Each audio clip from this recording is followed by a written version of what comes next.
Bienvenido a un nuevo podcast de la República.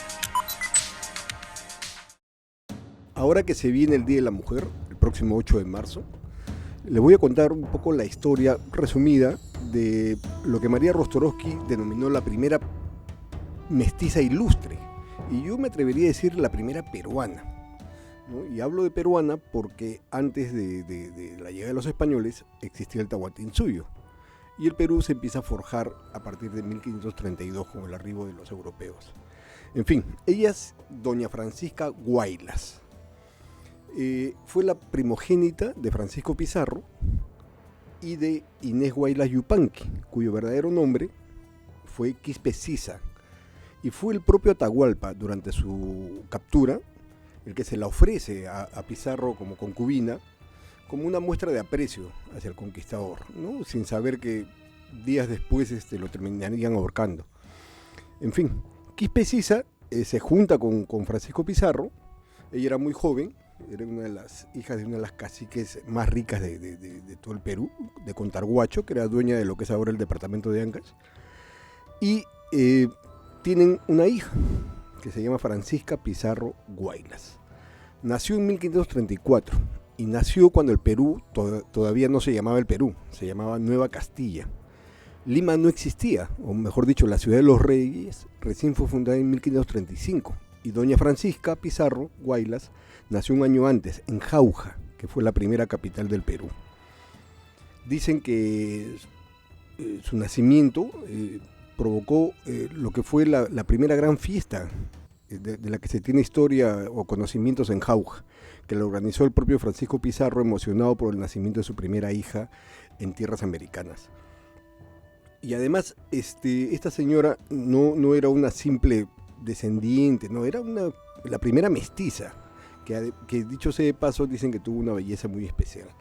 Bueno, el tema es que pasan los años, se pelea Diego de Almagro con los Pizarro, vienen las guerras civiles, viene la rebelión de Gonzalo Pizarro, etc. Y los almagristas en venganza terminan matando a Francisco Pizarro. Para aquel entonces, ya en Lima, en la ciudad de los Reyes, doña Francisca tenía aproximadamente 16, 17 años, y el propio rey de España pidió que se la llevaran a España. Era muy peligroso que ella se quedara acá porque podría motivar más rencillas, más broncas, en fin, y querían poner un poco de orden en la casa, en algo que ya no se llamaba Nueva Castilla, sino que ya era conocido en el mundo como el Perú. Para esto, Pizarro ya había decidido dejar Jauja como la primera capital, uno de los grandes errores históricos de la historia del Perú, creo yo, y se traslada a lo que es ahora Lima, por su cercanía a la costa. En fin, el 15 de marzo de 1551, doña Francisca Pizarro sale del Callao rumbo a España, especialmente por una orden especial del rey de la corona española. Le fletaron un galeón solo para ella, donde iba con todas sus criadas, en las que había algunas españolas, y hacen un recorrido que fue más o menos Callao, Trujillo, Paita, de ahí Panamá. En Paita compran 500 toyos secos, que era uno de los manjares de la época. Llegan a Panamá, cruzan el istmo caminando o a caballo, de ahí se van a Cuba y llegan a España. La llegada a España fue la noticia del día o del año, porque estamos hablando no solo de la hija del conquistador del Tahuantinsuyo, el que incorpora casi todo América del Sur para la corona española, sino que era una de las hijas o una de las mujeres más ricas del mundo. Solo hay que recordar que apenas llegó a Sevilla gastó un equivalente en ducados a $25,000, 25 mil dólares, solo en zapatos y vestidos.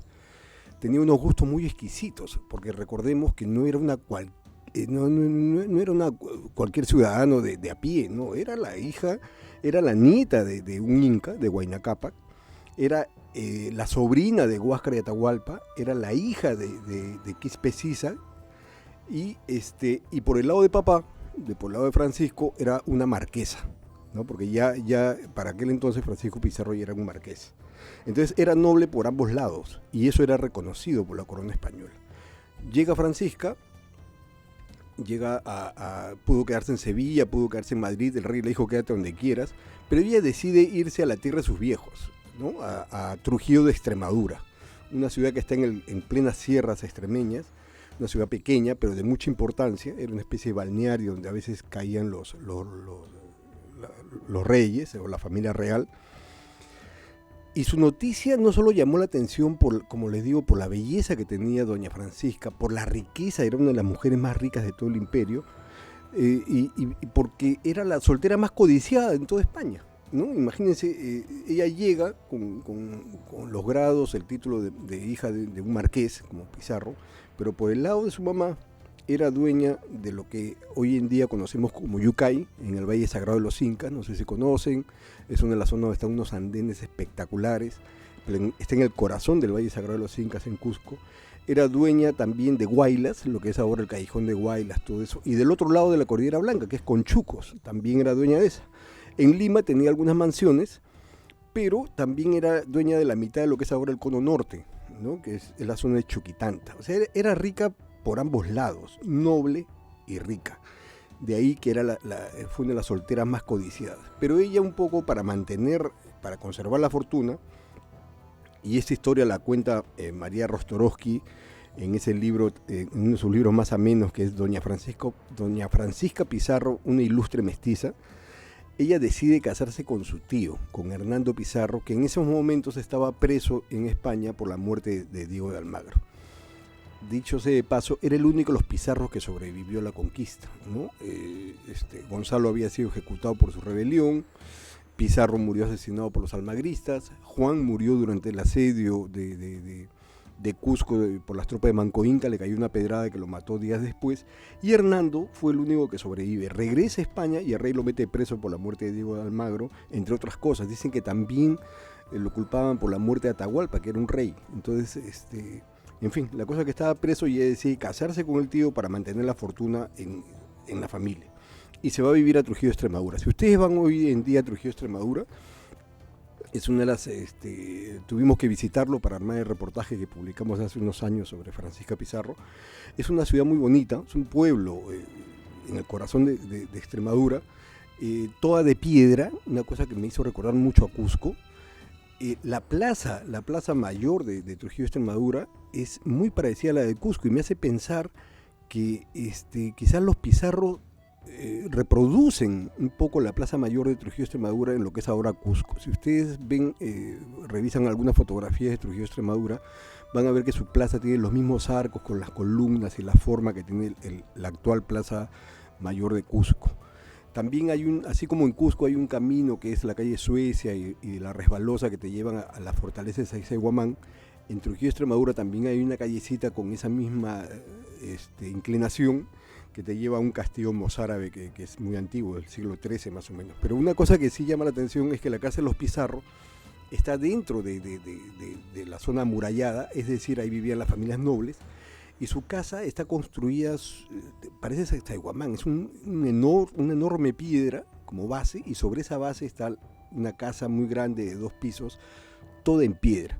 Si ustedes revisan los documentos que se exhiben en el Museo de Pizarro, que es uno de los sitios más visitados, van a ver que que cuando Pizarro regresa a España, ya había conquistado el Tahuantinsuyo lleno de fama, lleno de dinero, y decide llevarse a todos sus hermanos a América, o sea, a traerlos acá al Perú, y también a varias mujeres, como por ejemplo a Inés Muñoz, que fue una mujer que cuidó mucho a doña Francisca Pizarro durante su estadía en el Perú.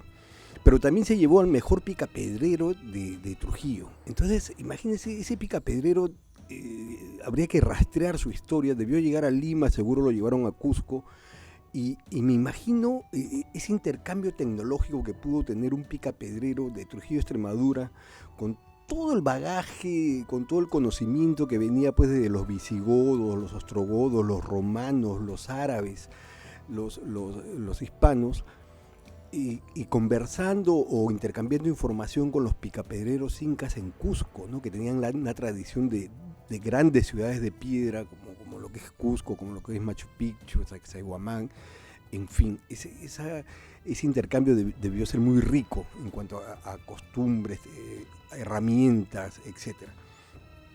Y doña Francisca decide construir, ya fuera de la zona amurallada de Trujillo, Extremadura, decide construir una de las mansiones más grandes que hay en Extremadura, ¿no? Que es la Casa de los Pizarro. Ahí es una de las zonas más visitadas por el turismo. Hoy en día Trujillo, Extremadura es una de las 15, se llaman los 15 pueblos más bonitos de España, ¿no? Que conserva toda su arquitectura, conserva muchas tradiciones que vienen del siglo XI, XII. Y es uno de los sitios más atractivos. Entonces hay mucho turista y la mayoría va a visitar la casa de doña Francisca, el monumento a Pizarro, y hacer un recorrido por la ciudad. En fin, recordando un poco a esta ilustre mestiza, lo que he querido es un poco conmemorar el Día de la Mujer, porque si ustedes revisan la historia oficial del Perú, ya sea la historia de la conquista, del virreinato, de la independencia, etc., siempre figuran hombres. Pero hubo mujeres que marcaron la existencia, marcaron tendencias en sus épocas y que han sido un poco retiradas de la historia oficial. Una de ellas es doña Francisca, la ilustre mestiza, quizás la primera peruana ilustre, y yo a través de ella quiero sumarme a las celebraciones por el Día de la Mujer. Bueno, gracias, hasta luego. No olvides suscribirte para que sigas escuchando más episodios de este podcast.